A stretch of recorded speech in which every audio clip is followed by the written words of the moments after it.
Welcome to Didactic Residency Edition, your podcast resource to survive and thrive in your psych residency. I am Dr. O'Leary, and as of this recording, I am a second-year resident in the National Capital Consortium Psychiatry Residency Program. However, make no mistake, I do not speak for this program, nor do I speak for the Department of Defense, the federal government, or anyone else for that matter.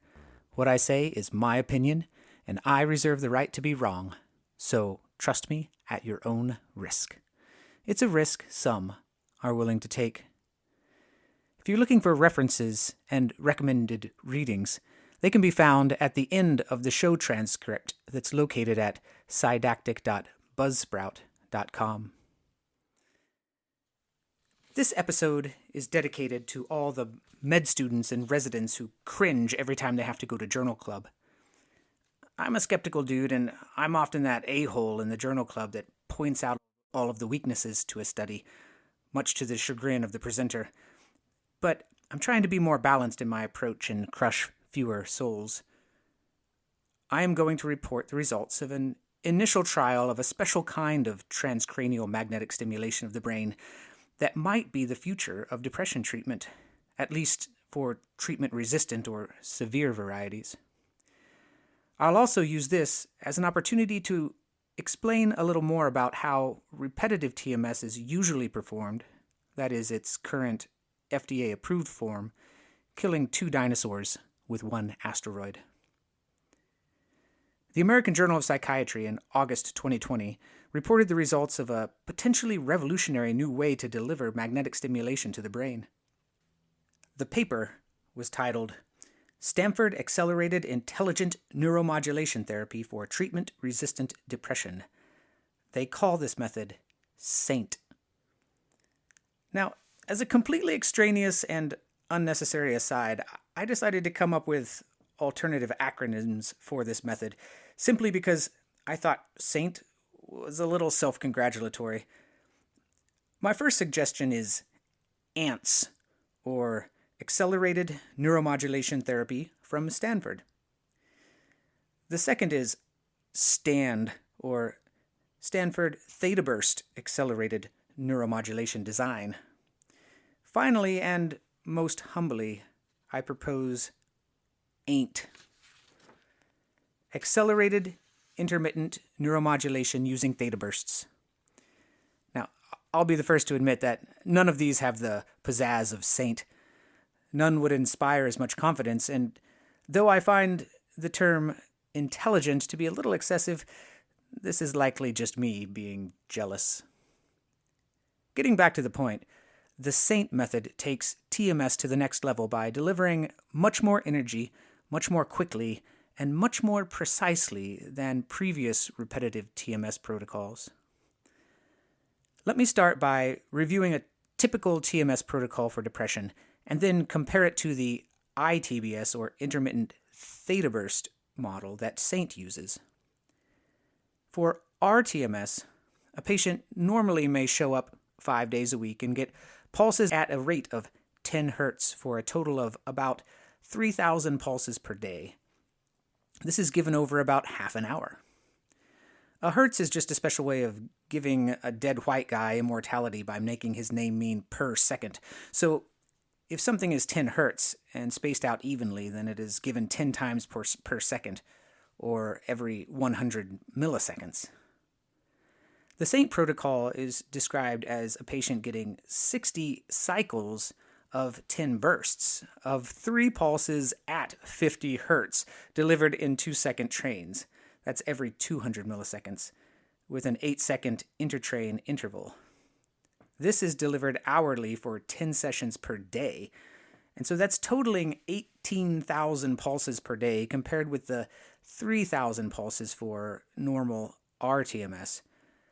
And this is done for 5 consecutive days for a total of 90,000 pulses, compared with about 90,000 pulses total delivered over 30 days in RTMS. Now, if you're confused by all those cycles of bursts of pulses at frequencies in trains, let me read you Fox and Socks by Dr. Seuss. Wait, well, that's copyrighted, so instead, let me break this down quickly and then summarize the take-home point. theta burst is named theta burst because one of the brain's endogenous frequencies, called the theta rhythm, occurs at 3 to 7 hertz. In a ITBS protocol, 3-pulse 50 hertz bursts are applied with an interburst interval of 200 milliseconds, or 5 per second. And this is smack in the middle of the theta burst frequency range in the brain. RTMS, on the other hand, is not designed to imitate theta rhythms, and the pulses are more spread out over time. So the take-home point is that intermittent theta burst stimulation is supposed to mimic the endogenous theta rhythms of the human brain. The desired outcome is to elicit excitatory effects or cause a certain cortical brain region to be more active. This is thought to cause some downstream effects in the deeper brain regions. Also, the Saint protocol isn't smoking and joking on their lunch break. They deliver a course of treatment over merely 5 days, 10 hours per day, compared to the RTMS protocols that can take 5 weeks of nearly daily office visits lasting 30 to 45 minutes. Now, Stanford did not invent ITBS, but what they innovated was combining an accelerated ITBS protocol with precision focusing tools. They took both structural and functional MRI scans of their patients' brains in order to locate the dorsolateral prefrontal cortex. In normal RTMS protocols, the dorsolateral prefrontal cortex is located by first placing the coils over the left motor cortex, turning it on, and searching for the spot where the stimulation makes a patient's right thumb twitch. This involves titrating up the power to the coil to find the minimum amount of magnetic field needed to induce the motor response, and this is called the motor threshold. Once that's accomplished, the tech simply moves the coil forward about 5 centimeters to where they guess the dorsolateral prefrontal cortex is, and then you press the go button. Now, I'm simplifying here. In my limited experience, they start below the motor threshold and slowly move up to about 120% of the motor threshold when they are stimulating the dorsolateral prefrontal cortex.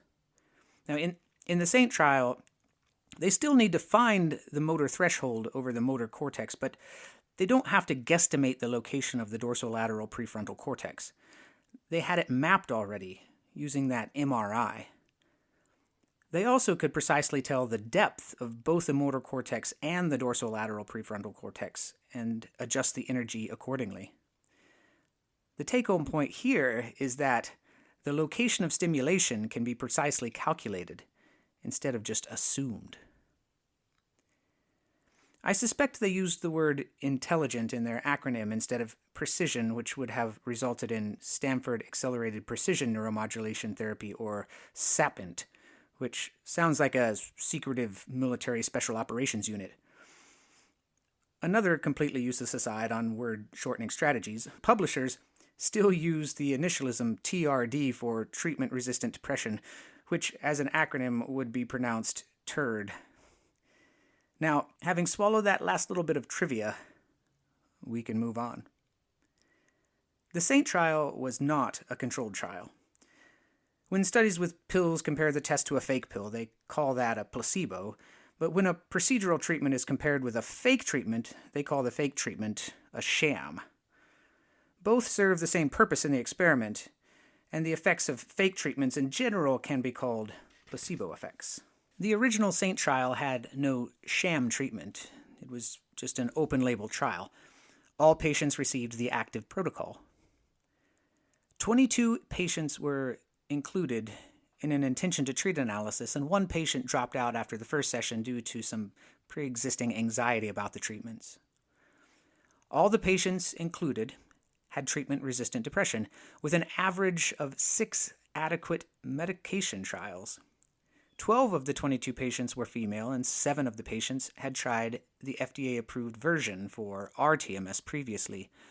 None of the patients had tried ECT.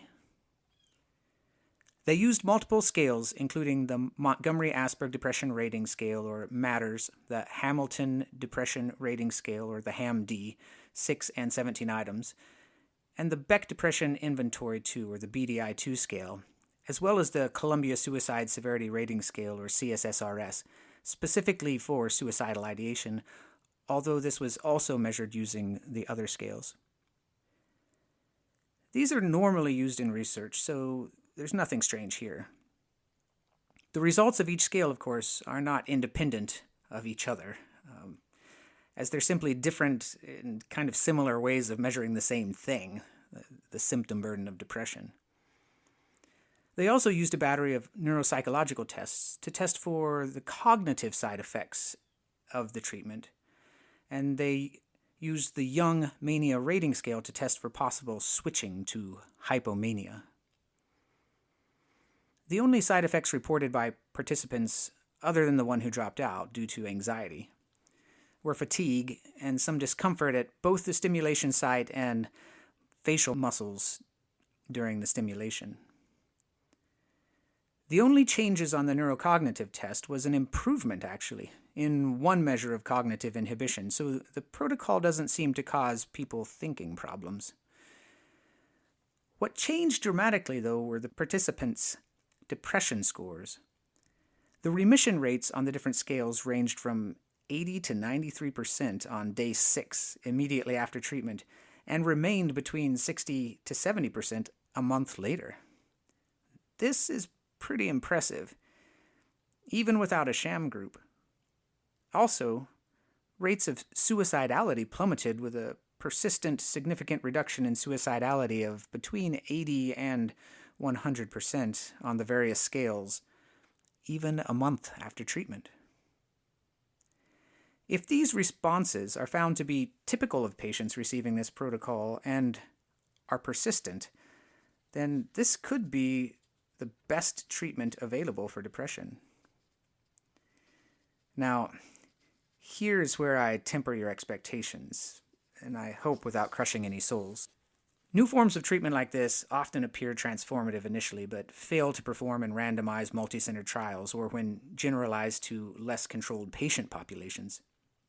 In some sense, having done so well initially, they really have nowhere to go but down, so mere regression to the mean could go a long way in reducing their effect sizes. Also, it's worth asking, is it possible that patients excited about this new treatment overstated their initial symptom burden and then overstated the benefit? The authors point out, and I'll quote them here, the remission rate we observed is higher than reported open-label remission rates for standard FDA-approved RTMS protocols, 37%. ECT, 48% they report here. And ketamine, 31% for treating treatment-resistant depression. However, they are comparing a single current study to some historical meta-analyses, so this might not be a fair comparison. I should point out here, again, without getting too much into the detail, that many studies prior to this had suggested that ITBS could be an effective treatment. Stanford didn't invent the treatment, they just invented the intense delivery method. Even if these results are treatment-specific and durable, the authors point out that this study was not designed to see if the results were attributed to the spaced simulation sessions, accelerated delivery, high pulse dose, individualized targeting, higher sham effect, or a combination of these. They just put it all together and then ran the experiment. I assume by higher sham effect, they mean that the placebo effect of receiving 10 hours per day of treatment for depression may have a large effect on mood, even if you fake the treatment. I'm not sure what the cost of having 2 MRIs and 5 10-hour days of ITBS treatment is, but I doubt it's cheap. So, initial treatment of depression is likely to remain pharmacotherapy, even if this protocol stands the test of time. Depression has a huge burden on patients, families, and the healthcare system, and also the economy, so any effective treatments are likely also to be cost-effective in the long term. There are a couple of other things I'd like to draw attention to. The first is a kind of bummer, and the second is more encouraging. The authors of the Saint trial reported later, an average of 22 weeks later, 6 participants were treated again after a relapse of depression, but the retreatment did not have any effect. It may be that this treatment can only be given once or a limited number of times, or that it's just not for everybody. It's hard to tell with such small sample sizes. Now, to end on that high note I promised you, I found a registered 2020 study, you can find it on clinicaltrials.gov, that did compare the Saint protocol to a sham treatment. The results I was able to uncover were reported in an abstract from brain stimulation. Authors reported remission rates to be 78.57% in the active group and 13.33% in the sham treatment group, with a total of 29 patients. This is more good news for depressed patients.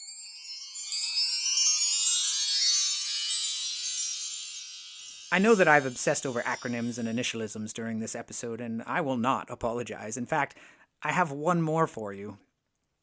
While producing this episode, I came across a new initialism for the Saint acronym. It was in an online article in the Stanford Daily dated 2nd of December 2021 titled, "Stanford Depression Treatment Nearly 80% Effective." I bring this up because in this article they don't use the SAINT acronym, but instead report the treatment by the initialism SNT, short for Stanford Neuromodulation Therapy. I like this better than SAINT. Not that my opinion matters at all. But I still have a recommendation to improve it, not that anyone cares.